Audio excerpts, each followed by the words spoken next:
actually very, very important for them that keeps them strong and together, even up to today. There are certain parts of certain things in our culture and tradition has not been watered down so much than like you see in other African nations. Our own is still very strong. So, what is our belief? We believe in God so much. We believe in God. And for believing in God, and as you read the text fall apart, you see a lot of cheat.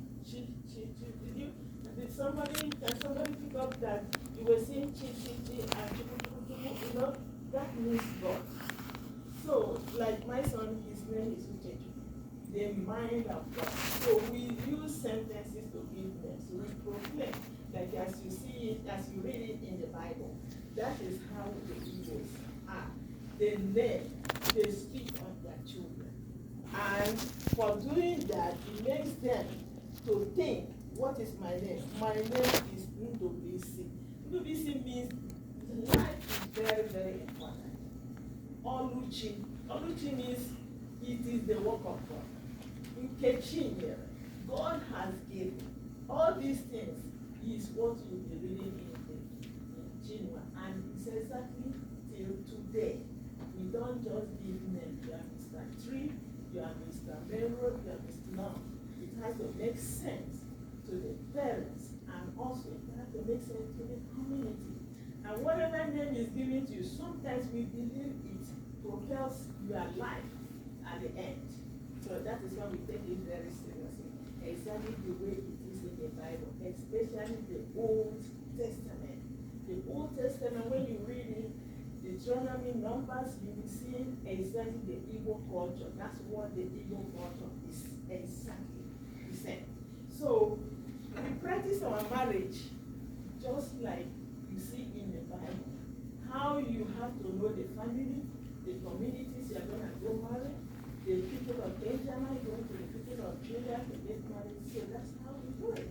And before we do it, we do not allow our children to just go and say, I saw a girl, or your son's son, your daughter comes and say, I saw a young man, I love you, we're in the same classroom, you know, we're in the same school.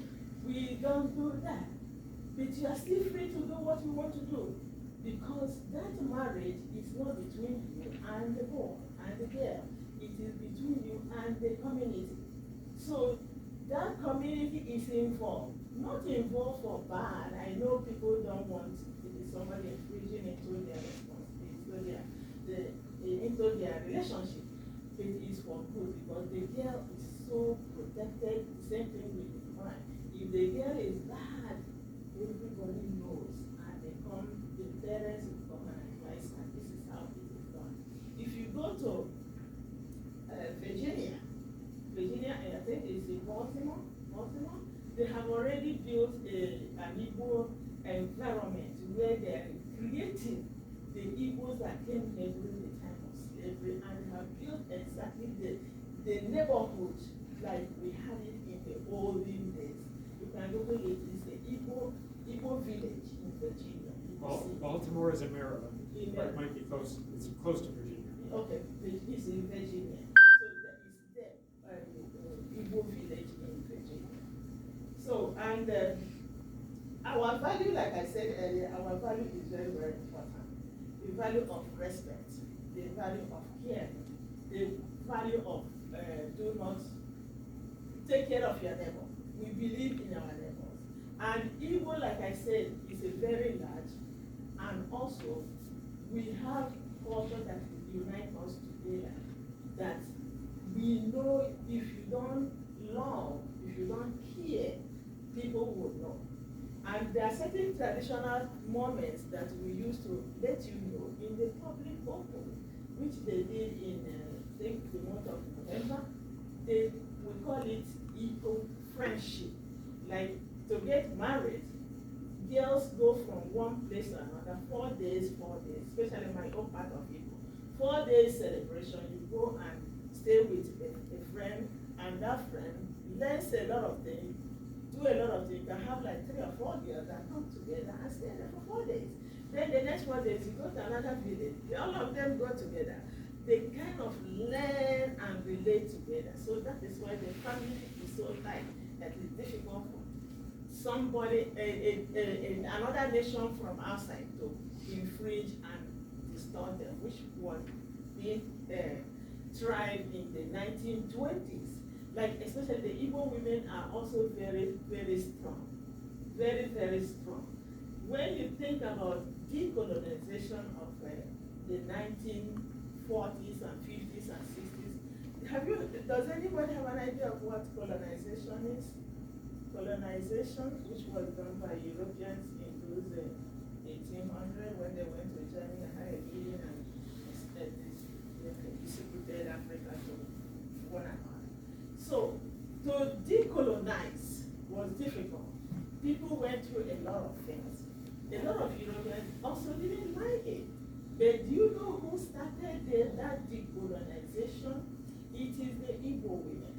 We call it Aba is a city in Igbo land that is a very tough city, very business oriented. When I don't know, I can't remember any country that is very industrialized so much that they can use their hand to do anything and put anything together. That place called Aba, we call it Enyimba City, the powerful city that can produce and do anything. I mean, somebody can stay there and make this shoe. Like this thing I'm putting on is handmade. So these are the kind of things those people can do. So the women there are very also industrial and very, very business oriented. And there's a woman called Nwaneri that was very, very rich woman and very, very democratic too.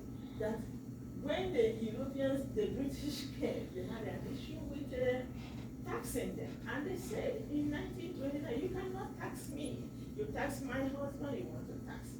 So when they had that issue, they went into confrontation with one another, that the women took over and said no, because while they were thinking about the political situation that is practiced in Europe, in my tribe, Igbo tribe, it's not like that. Women are also respected. They can be part of your executive meeting. Like if Obama is saying something, there must be not Obama, sorry, who is the president?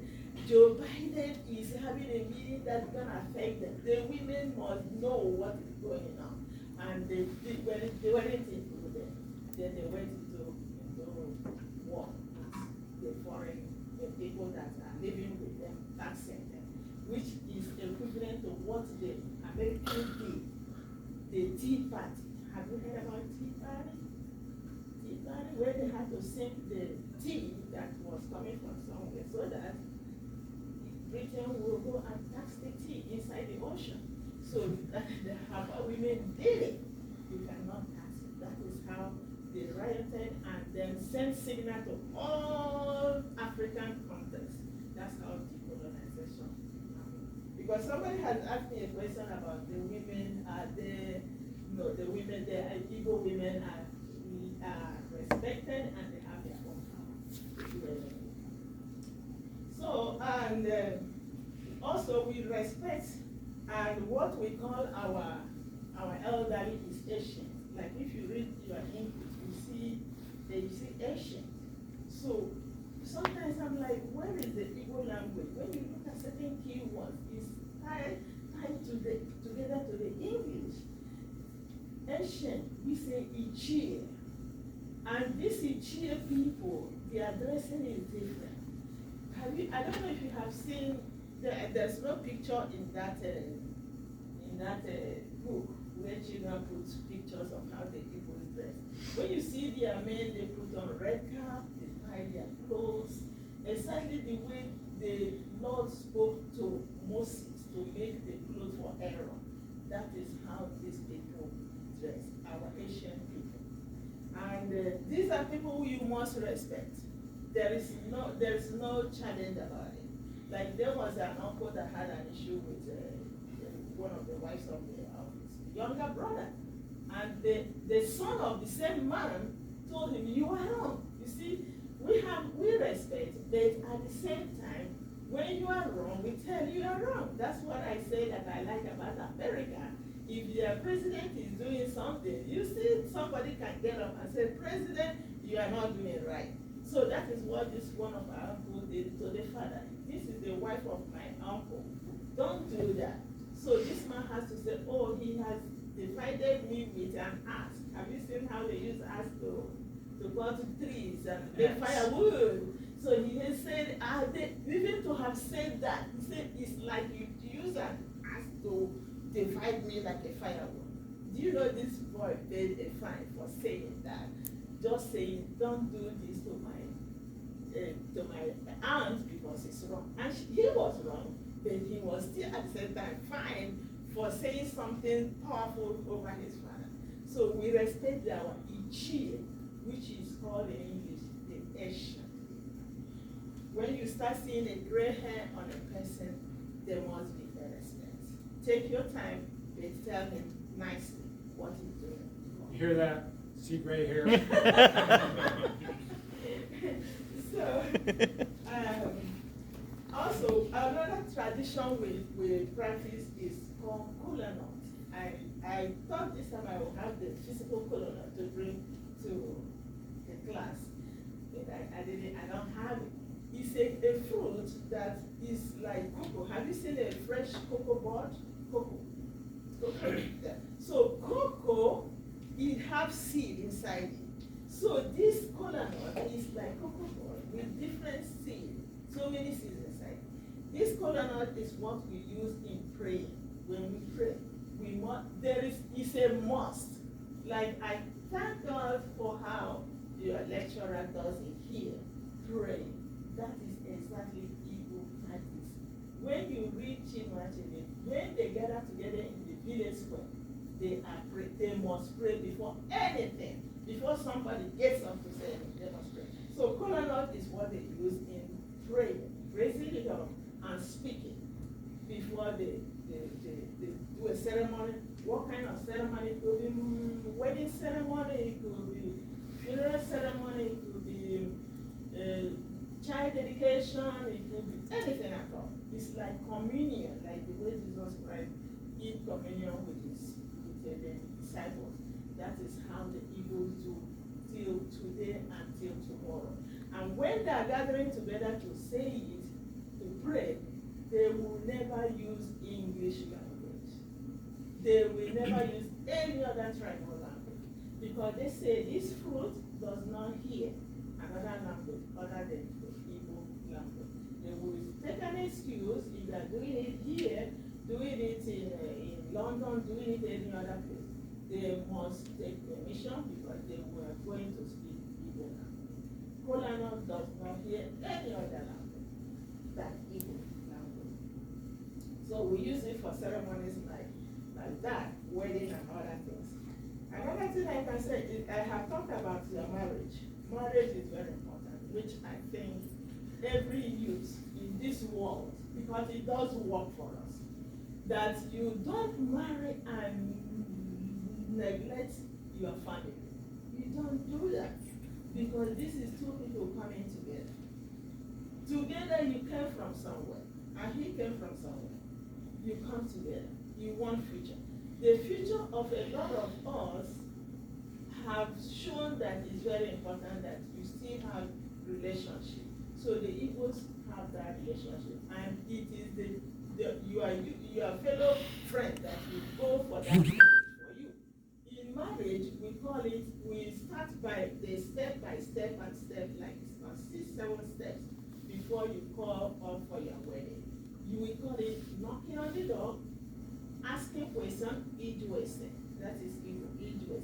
Knocking on the door and Ijuese. When you are going to carry your palm wine, which you must have seen in Achebe's book of carrying palm wine, drinking. But it's not really that kind of alcohol that intoxicates people and make them not know who they are. It's just, and actually, there's no chemical in it. Have anybody seen palm tree before? Palm tree. This palm tree is come from the tree. Instead they draw it fresh. They put something there And it keeps tapping, tapping, tapping, and fill up. Then the following day, they will go and bring the pot down. Brand new, and it's always pure white. No dilution, no chemical at all. So that's what we use, especially in going to married people, not beer and other things. So marriage is supposed to be between you and your community, and our community is involved in everything we do, and we know one another. And also another key thing I will tell you about my own side of it is that we live by tribes. Just like you see in the Bible, we have the children of Judah, the children of Issachar, the children. That's how we are. Like me, my lineage is called Ibechugo. So Ibechugo, before my son gets married to somebody, we must find out that the girl he's going to marry is not bound by an Ibechugo, because it will become an abomination. Is that we think is you are marrying your sister. So lineage helps us to keep ourselves intact in such a way that we do not hurt. And also when you are going in trouble, like I had a story about somebody a couple of months ago, that he shouted, the tribe, are you all there? Do you know the people that kidnapped him? One of them was his tribal, because usually when lineage, you may not know your lineage. We say we don't show you your friend, but we show you your sister in lineage. That is the Afiko saying. We cannot show you your friend. You can make friend anyway. Somebody can be in your space for 10, 20, 40 years, you won't know until you ask. When there is a ceremony, like my father, when my father was being buried, one of my husband's uncle, the wife was the leader of my father. And she was there in the meeting with them because we cook certain things and give to them. I couldn't believe it. I've been married for many years, for 20 years, 20-something years. And we are like in-laws, because the uncle of my husband is her husband until my father died, and they visited us. And she went to the group. That's when I knew she's my father's sister. See? So we live by lineage, and we marry, we bury, we do everything by lineage. It's like when Joseph was about to die. Was it Joseph? Jacob's son. What did he tell the people? What did he tell his children? When I die, nations still take my bone to Israel, to the land that the Lord has given to my people. So that is how the Igbos are. We say that you do not leave the head, the body of a son, a child, in a foreign land.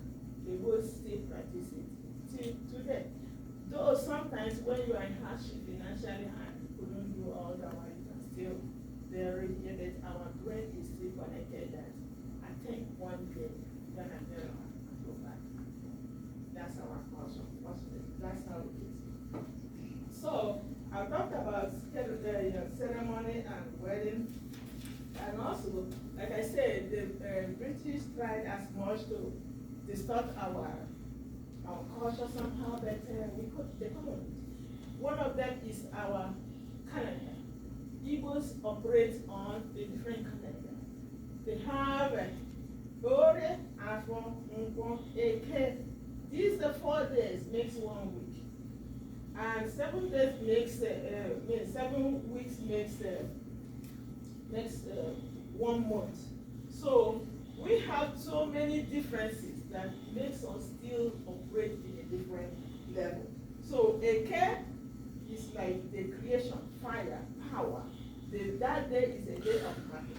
Like when you reach Achebe, you see there are certain times that the wives go to the farm. There are certain days the wives go to the market. So these are days that is designated for certain things. So Ore Afro, Eke, which is the first day of the week, is like fire and power. Ore is regarded as water, which is needed, and Afo is regarded as the land which you walk on, and also at the same time, what is like the wind that you necessarily need.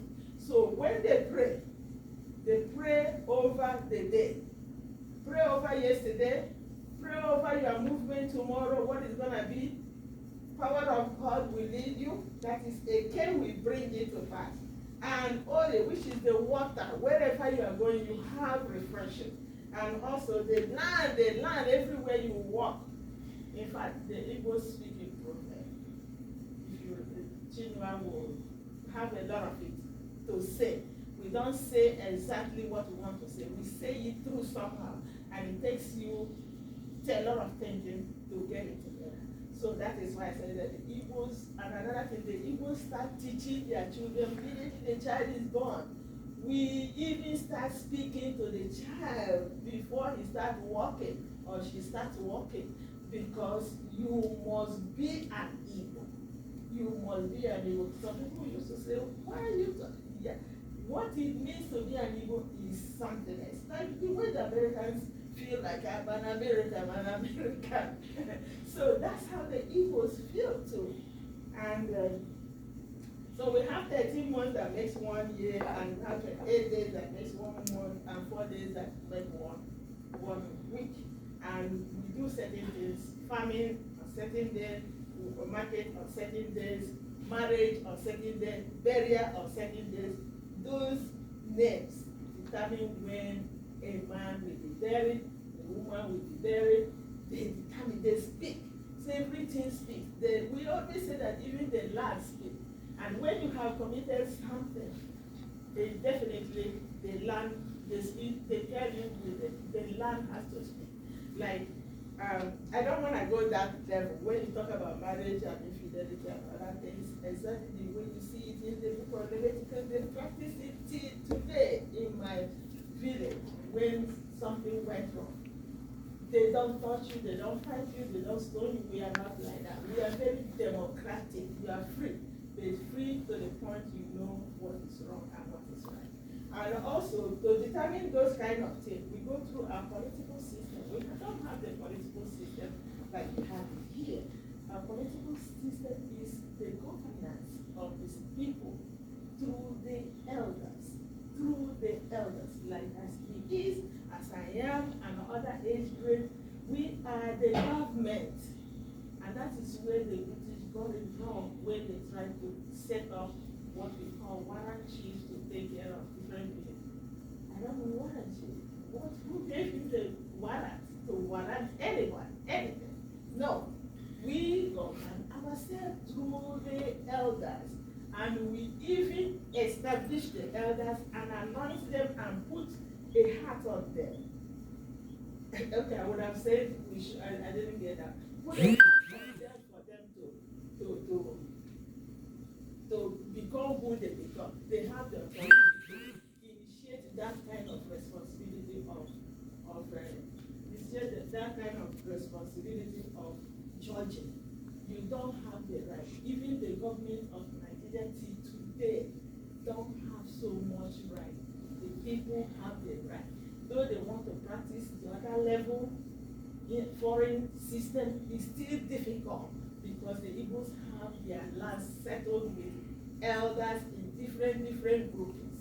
And these groupings start, like I say, a child is trained from birth to know his right and stand by his right. And when a child like that grew up in 20s and 30s, you want to put him somewhere by the corner in the box, it's not possible. And that is what even the Nigerian government has been going through, to put them in a box. It's not possible. So the Igbos use elders to judge. And the grouping starts from 4 or 5 years, you have an age grade. We give you a name. 4, 5, 7, 8, 9, 10 years, you are in age grade. And other groupings until you come to a certain age like 60s. In my place, we call it the group of 3. We count 2023, that makes 60. So the group of 6, we call it ethnically C. 6 means C. then 7 epochs sa, then 8 epochs sata, that is 80s, and we call them onikara, and they put on a certain hat to show that they're onikara. And also the hori is those in 90 circle. These are the people designated to judge and not ordinary person elected by casting votes. They still don't believe it. They will cast their vote, but inside the village they still do what they want to. So we do also care for one another financially. There's something we call isusu and also apprenticeship. Apprenticeship is where you go, we send you to somewhere, to a cousin and uncle, you learn the skill, sewing, mechanic, fixing a car, or anything, hairdressing, you learn 2, 3, 4 years. That is our way of establishing people to go into business. That is why the Igbos are very much business oriented. And it works for them. And they do not believe in going to beg. They don't beg. It's not that they won't beg, they established it even before I was born, that you are put on your feet to stand as a man or as a child. So we do it through education and training. The training starts, like I said, once you can leave that place, go that place, which is like 1 year or 2 years or 3, you already doing something. You already knowing something, you know where you belong. So this is what I can say. I would like, and we also have festivals. One of the festivals you will see in June Achebe is the wrestling match and the New Year Festival. Like we did New Year Festival here in August. I think it was in Texas. Last year, I told you we did it in one state. I think in Seattle, Washington, also. So last year, August is the beginning of our year. Like I said, we don't follow the English calendar. August is like the beginning of our year. So that August, as we celebrate, people go to the villages. People who stay that didn't go to the village, they stay here. We gather together, choose one state, and everybody will come over United States and come and celebrate. So last year was in Texas. That's where they celebrated. And we have dancing and wrestling, which I would like him to show, so that you see a glimpse of what the village setting looks like, if it's possible for us here. Though he was talking for long, but I just want you to see our wrestling is fun, it's recreation. We do not want any hitting anybody with a tree, so this is, and the beating, that beating is talking. That beating celebrated all people. That beating is it gains the interest of everybody, men and women, young and old. It is one part of African culture that modern one is not taking away. People from all walks of life come together to worship. People leave their businesses or close their shops to be at the wrestling arena or open at the village square. Young women in large numbers dance excitedly to share the winners. Drummers add color to the event, dishing out martial and pulsating beats. Old men are not left out of the show. Though wrestling is equally recreational for them, the old folks have a role to play in decision making. They have the final say as to when the wrestling match ends. Wrestling contests are organized and staged at the peak of the rainy season. Rainy season, known as Udini, is the time to rest as the farming season draws to a close and the New Year festival approaches in August. Farming is a major occupation in Africa. During the rainy season, farm work is light and most people stay at home to rest. The wrestling contests, therefore, complement the relaxation spirit of the period. In fact, it is at social events why the season lasts. Young men engage in wrestling to showcase their physical progress. Every young man, before attaining a certain age group, is eligible to participate in wrestling contests featuring members of his age group. Age grade system is an established, time-honored practice in Africa, as it is in most Igbo communities. Wrestling contests are open to age grades from as little as age 5 to about age 45. There are 3 major age grades that have been known to perform the wrestling contests in Africa. They are the Bozomba, the Siogo. The Bozomba age group are children's athletes who set the stage for the next age grade. The second age grade is Isiogo, the age set that is between the Bozomba and the group. They engage in wrestling bouts before the main show involving the foes.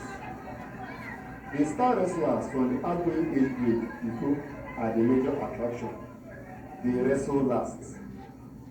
After a wrestling season, the Iko age group members graduate to the next stage of seniority in age grade ranking. They become umpires known as Atamaja. In the course of a wrestling bout, Atamaja performs their duty with the assistance of drummers.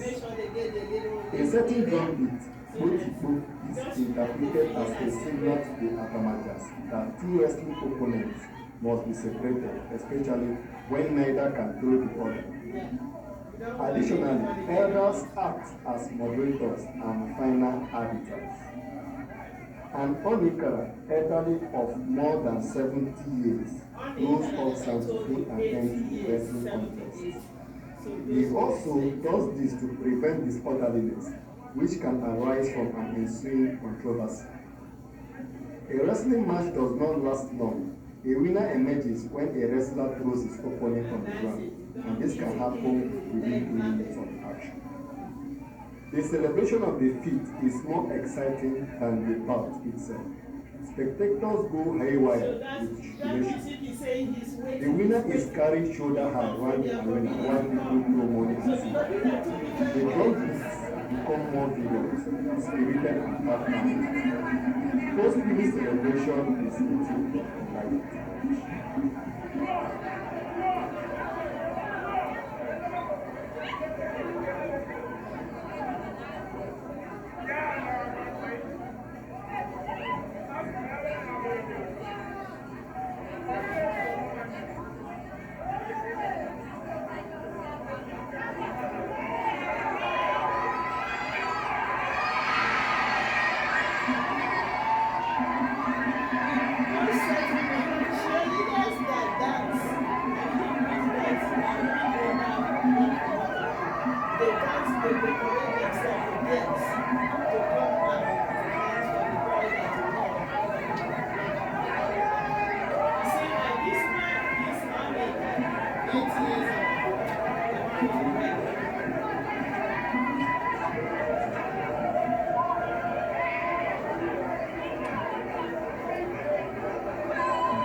At least. What questions do you have at this point? Any questions? I have one. Okay. So you mentioned that you have over 200 dialects. Is there a standard version of Igbo? Is there a standard version of the Igbo? The standard, we call it central. Central, okay. We have come together to create that central. We can still understand ourselves. When I go into deep speaking with my son, somebody that is from Chicago, but is Igbo, they have problem to get what I'm saying. But me that stay there for many years, I'll get it. Thank you. Any other question? By the way, people in the past have cited Marie in their essays or in their research paper if they wrote about its fall apart. You might want to write your name on the board so people can cite you. Oh. So I know how to spell your name if you want to refer to you in a paper. Okay. Anyone else have questions yet? Any other question?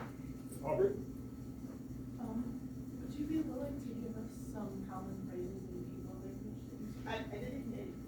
Would you be willing to give us some phrases in your traditional language? Like common phrases?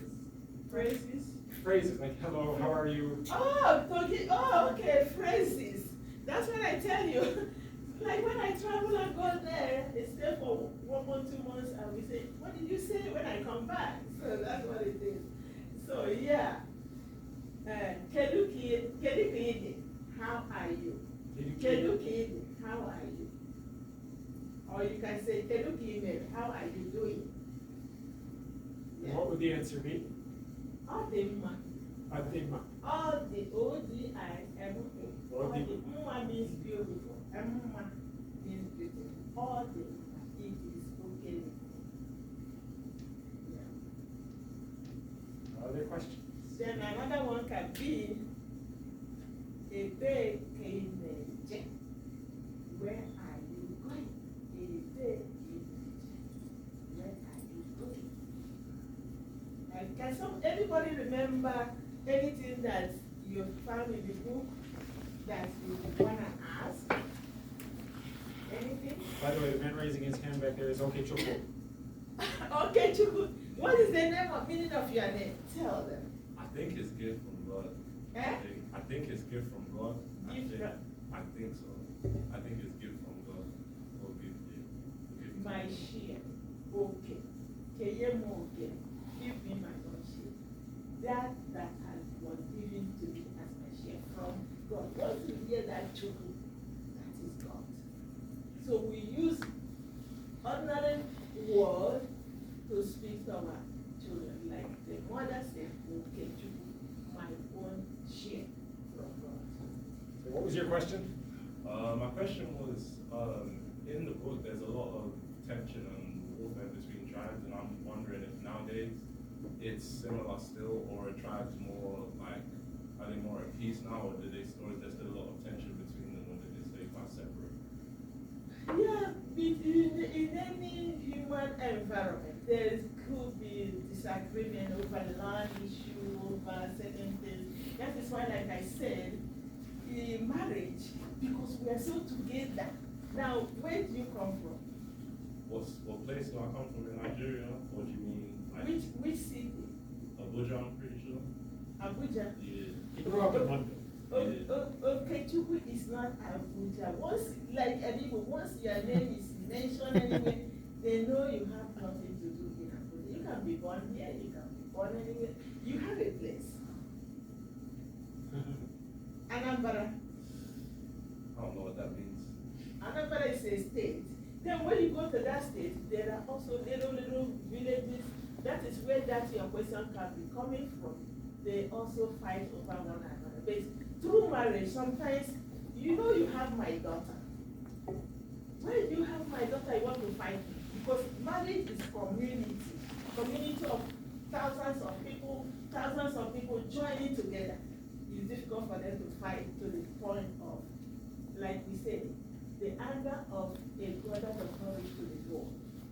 That's what they would tell them secondly. With that code or not, pray. So they still have it, they settle it. Like the Ichis, the Asian, they come together and settle it. Like in Africa, where I come from, we have a place designated for this elder, those in 70, 80, 60, 90 years. They come together every occasion and sit down. That's where they bring discussion over problems. Marriage problem, land problem, or even you kill somebody, it's an abomination. That's where they settle it. Somehow, there. Many of my students in the past wondered, in Things Fall Apart, we see Okonkwo dominating his wives, even beating them. You seem to emphasize that women have great power in the tribe. How would you resolve what you see, how Okonkwo treats his wives and how you see marriage? What I would say to you, though you have asked me, is that your class, there was a remedy. There was a punishment to come from. Because we do not believe in abusing, I say, even the poorest that sandal, you still respect their person. So he was wrong and he was punished. Wasn't he? Okonkwo was punished. And he's a powerful man. He's a good wrestler. Like I said, can attract a wife to you and that can make him marry 2, 3, 4 wives, you know. They believe in that. They do believe that's why the community is like family, growing. You know? So he was punished. Another question.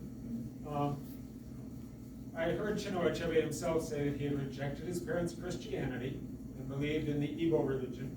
We see in the novel the conflict between the Christian missionaries who come and the traditional religion. Would you say today most Igbo are still following the traditional religion, most are Christian, or some, what's the mixture? What I can say, like I always point, when you go to the book of Deuteronomy, this is Igbo. So there wasn't really a conflict. It was a conflict of other groupings that followed the missionaries, and which the Igbos, I think, I wasn't there, 2, 3 months, I wasn't there. So they saw and saw their behavior was different from what they were saying. Because when you're telling lies, they will know and they will tell you, I think this is lie. And I think that's where it looks like they were rejecting Christians. Igbos and the Christians we see today, that's make up actually. So most Igbos today say they are Christian. They are Christians. They are Christians. Even if they don't want to go to church, they live the life of a Christian because the system puts them there. Other questions?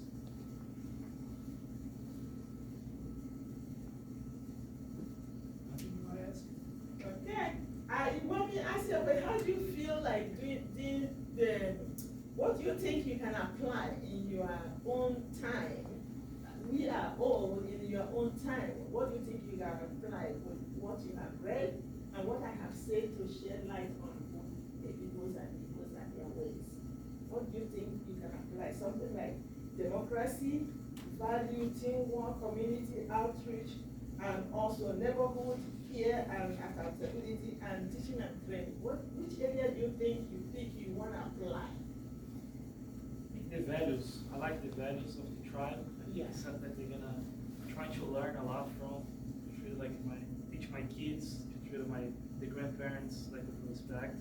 So it's something that I like a lot. Exactly, because this value is the overriding thing, the key foundation that builds the home.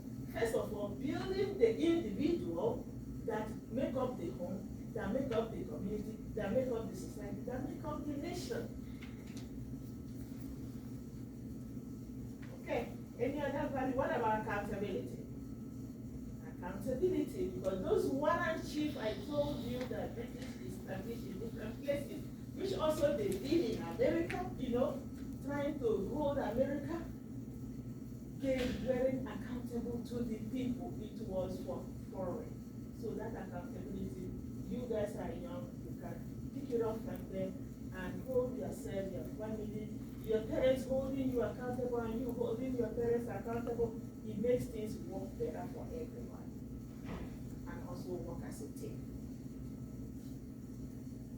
So when we say you have a right, which is democracy, you have a right, which is democracy, but it's not right to do the wrong thing. And you say, this is my choice. That is also wrong because at the end, you lose, you come back and say, I would have listened. So it's better, that democracy means I am taught how to live right. And I'm gonna get it. It's not that we can make mistakes. I did. Everybody will do. But you make a choice to pick up yourself back again. Like the Bible says, a righteous man will fall like 7 times, then he will pick up himself and get up again. Okay. Thank you.